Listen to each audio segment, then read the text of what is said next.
सूर्यदेव आप?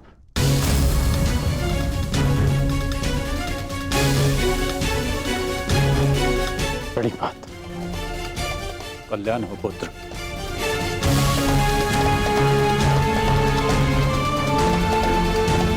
ऐसी क्या आवश्यकता आन पड़ी कि आपको इस समय मेरे समक्ष आना पड़ा? कुछ समय पश्चात मैं आपको अर्घ भेंट करने आने ही वाला था। आज मैं अर्घ लेने नहीं आया हूं पुत्र, तो मैं एक चेतावनी देने आया हूं।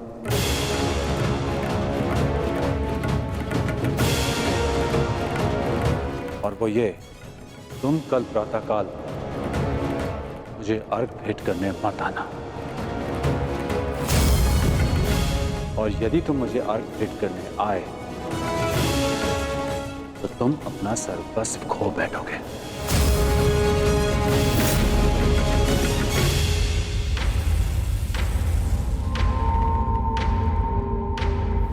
हाँ पुत्र, मेरी विनती है तुमसे, कल प्रातःकाल तुम मुझे अर्घ देने मत आना।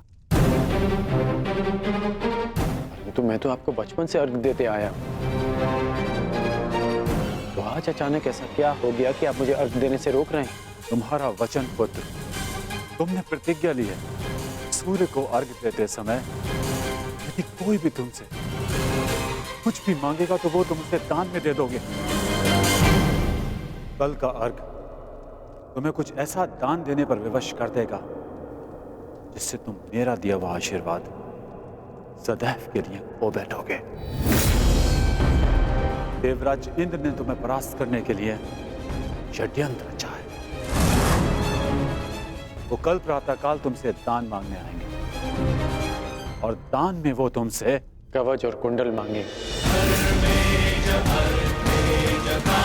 तुम्हें ज्ञात है पुत्र? मुझे ज्ञात नहीं,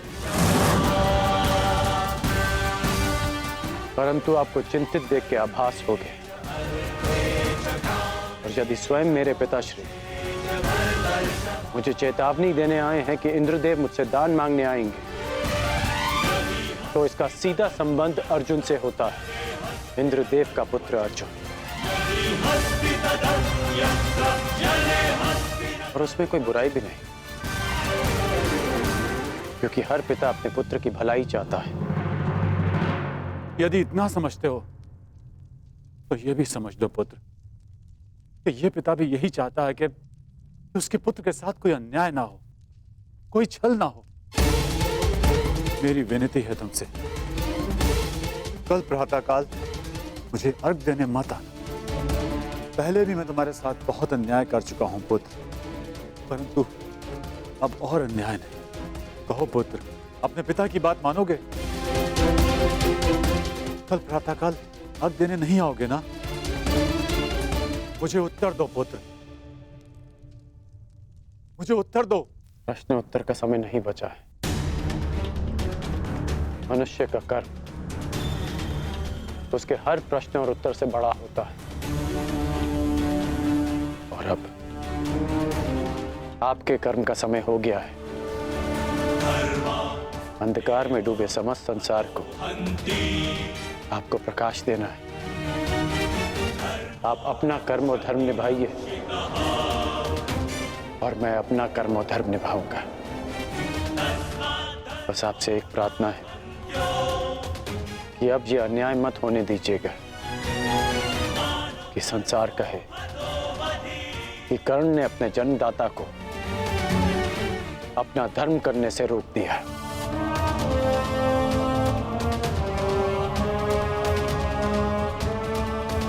प्रणिपात पिताश्री।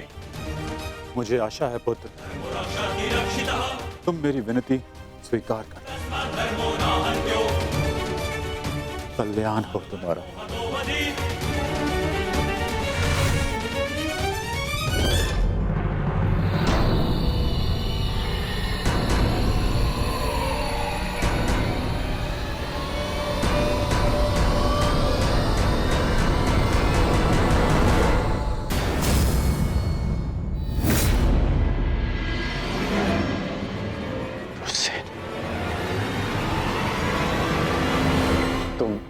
तुम यहाँ क्या कर रहे हो?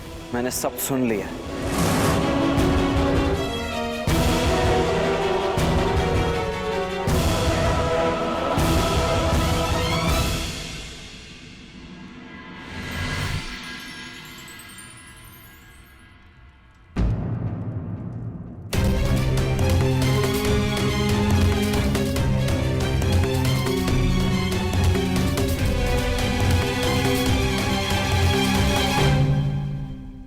सूर्य नारायण,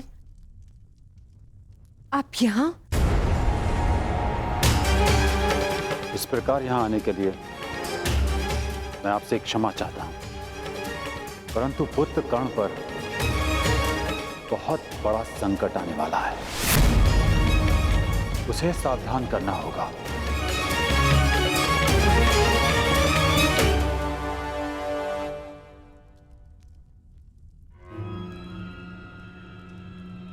आप सूर्यपुत्र हैं, परंतु ये कैसे संभव है?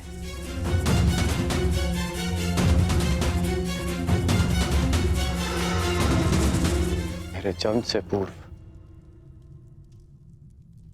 एक स्त्री को वरदान मिला था कि वो किसी भी देवता का आवाहन करके कोई भी वरदान पा सकती थी। उस स्त्री को विश्वास नहीं हुआ और उसने इस वरदान को परखने का प्रयास किया। उसने सूर्यदेव का आवाहन किया और वरदान से बद्ध सूर्यदेव को उन्हें पुत्र देना पड़ा, परंतु वो अविवाहित कन्या समाज के भय से भयभीत हो गई और उसने उस बालक को गंगा में बहा दिया। वो बालक मैं था, जिसे पिता अधिरथ ने पाला।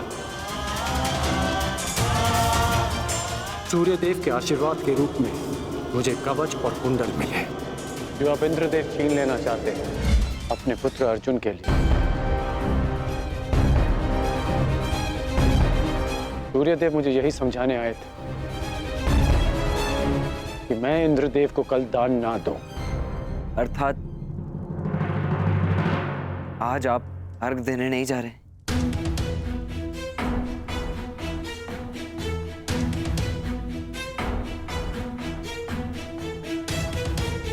नहीं, मैं अवश्य जाऊंगा।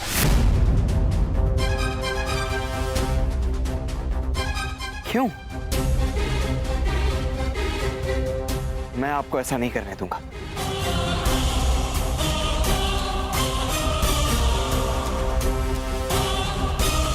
मुझे क्यों नहीं जाना चाहिए? एक दान के भय से अपना संकल्प तोड़ दो, अपना सम्मान खो दो? नहीं पुत्र, ये सूत पुत्र ऐसा कायर नहीं है। आप स्वयं के साथ ऐसा अन्याय कैसे होने दे सकते हैं पिताश्री? आप भली भांति जानते हैं आपके साथ छल होने जा रहा है। फिर भी वो सूर्यदेव जिन्होंने आपको अपना नाम कभी नहीं दिया, जिस पर आपका अधिकार था, वो सम्मान कभी नहीं दी, फिर भी आप उन सूर्यदेव के सम्मान के लिए इंद्रदेव के बिछाए जाल में फंसने जा रहे हैं। पिताश्री, ये कवच आपकी सबसे बड़ी सुरक्षा है और आप इसे इंद्रदेव को दान में दे देंगे। क्यों? केवल सूर्यपुत्र होने के सम्मान के लिए? नहीं, एक सूत पुत्र होने के अभिमान के लिए।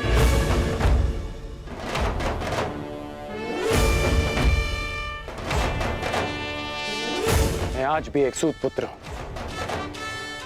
एक सूत ने ही मुझे प्रेम दिया, सम्मान दिया, अधिकार दिया, आवश्यकता पड़ने पर धनुष दिया। जब मैंने उससे दूर जाने की आज्ञा मांगी तो उन्होंने मुझे वो भी दी।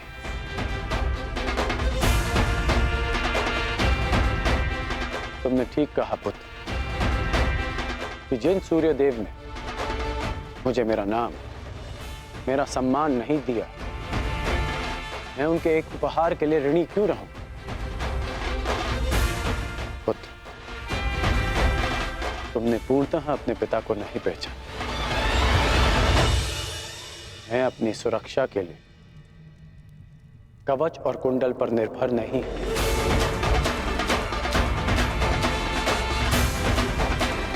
मेरी शक्ति मेरा वो साहस है जो मैंने अपनी मां राधा से पाया।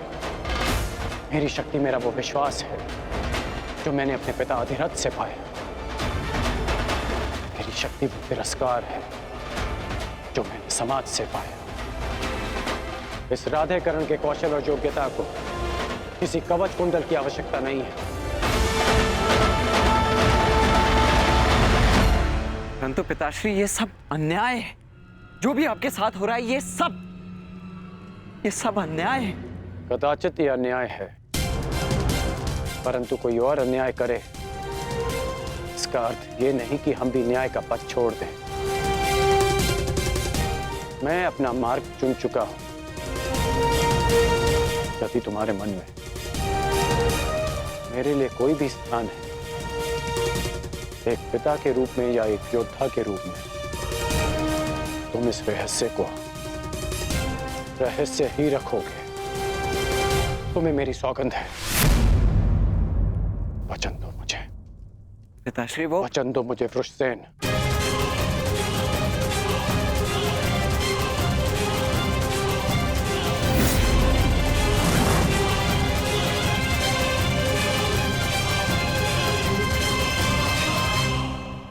सूर्य उदय का समय हो गया है और मेरे अर्घ देने का भी। अब तुम जा सकते हो।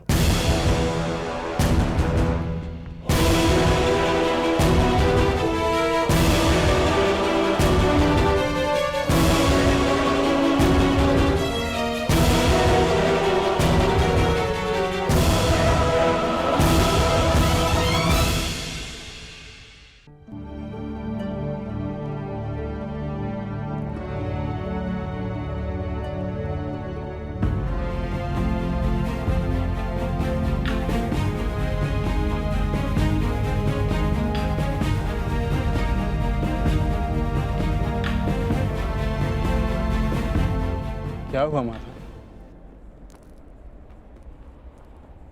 समय हो गया है, परंतु अभी तक सूर्यदेव उदित नहीं हुए। क्योंकि कदाचित ये उदय होने का उचित समय नहीं है पार्थ। मैं समझा नहीं माता। सूर्यदेव का उदित होना अनिवार्य है, प्रकृति का नियम है। भला इसके विरुद्ध कौन जा सकता है?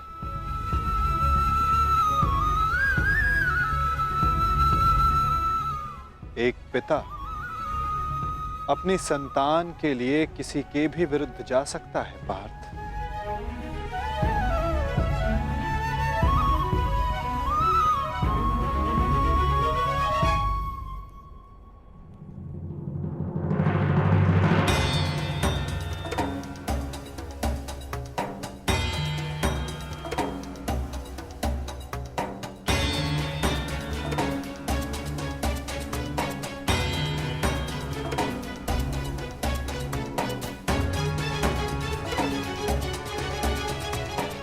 प्राणिपात वासुदेव।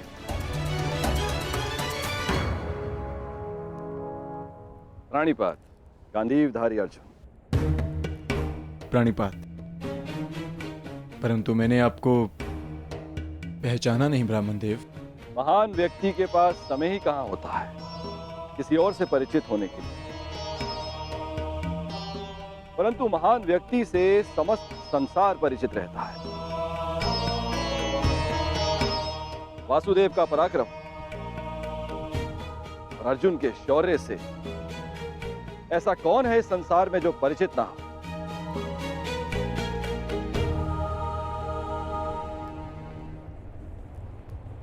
धन्यवाद।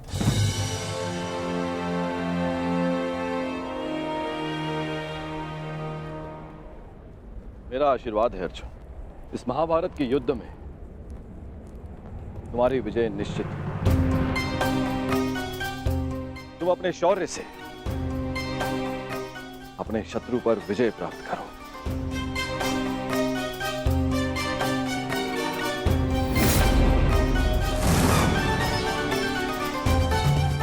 मैंने आपकी बात सुनी वासुदेव, और मैंने उसके मंतव्य को भी समझा, परंतु सूर्यदेव केवल एक पिता ही नहीं, वो इस समस्त संसार को ऊर्जा भी देते हैं। किसी भी स्थिति में उन्हें अपना कार्य पूर्ण करना ही होगा। सूर्य उदय होना अनिवार्य है, यह प्रकृति का नियम है। अवश्य, परंतु इन नियमों के बंधन में सभी आते हैं, ब्राह्मण देव, सूर्य देव पर भी, मुझ पर भी, और आप भी। नियति चाहे प्रकृति की हो, चाहे देवताओं की हो या फिर मनुष्य की, परंतु उसे समझ पाना बहुत कठिन कार्य है। आपको स्मरण करवा देता हूं ब्राह्मण देव, मनुष्य को दुर्बल समझना देवताओं के लिए घातक सिद्ध हो सकता है। ऐसा कोई विघ्न नहीं जो एक दृढ़ निश्चयी मनुष्य का मार्ग रोक सके। यदि मनुष्य चाहे तो वो पर्वतों का स्थान भी बदल सकता है। मैं मनुष्य की नियति और निश्चय को कम नहीं आंक रहा वासुदेव, परंतु किसमें कितना बल है ये तो केवल परीक्षा से ही सिद्ध होगा। कभी कभी परीक्षा में परीक्षार्थी नहीं, परीक्षा लेने वाला भी असफल हो जाता है ब्राह्मण देव।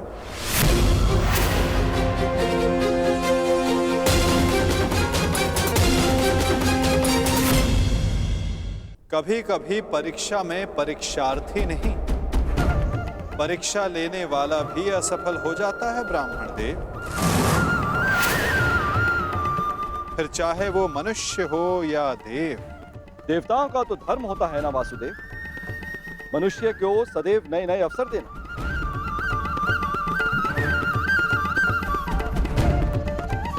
उचित कहा आपने ब्राह्मण देव, परंतु अवसर में यदि छल और भेदभाव आ जाए तो वो अवसर नहीं होता।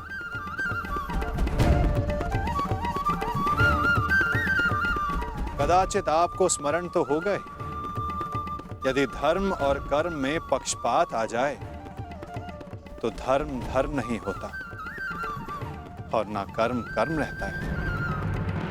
एक पिता का धर्म होता है सदैव अपने पुत्र के हित में देखना, और एक पिता के अंधे पुत्र प्रेम के कारण ही ये महाभारत हो रही है ब्राह्मण देव।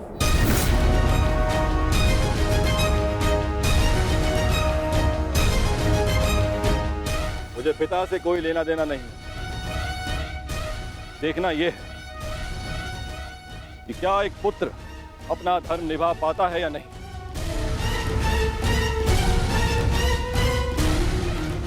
क्या एक पुत्र अपने पिता के सम्मान की रक्षा कर पाता है या नहीं।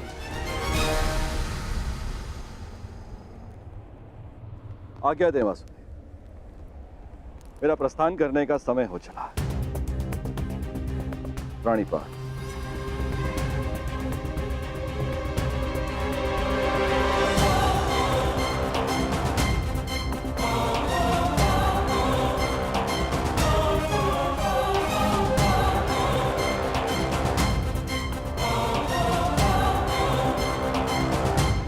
विजयी भव वत्स, विजयी भव।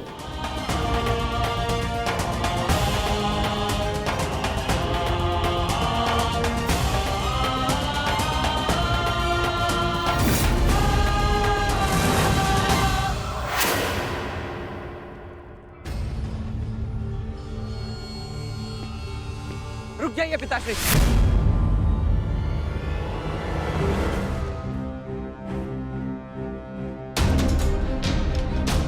मत जाइए, अपने साथ ऐसा अन्याय मत होने दीजिए। सूर्यदेव ने आपके साथ जो अन्याय किया उसके पश्चात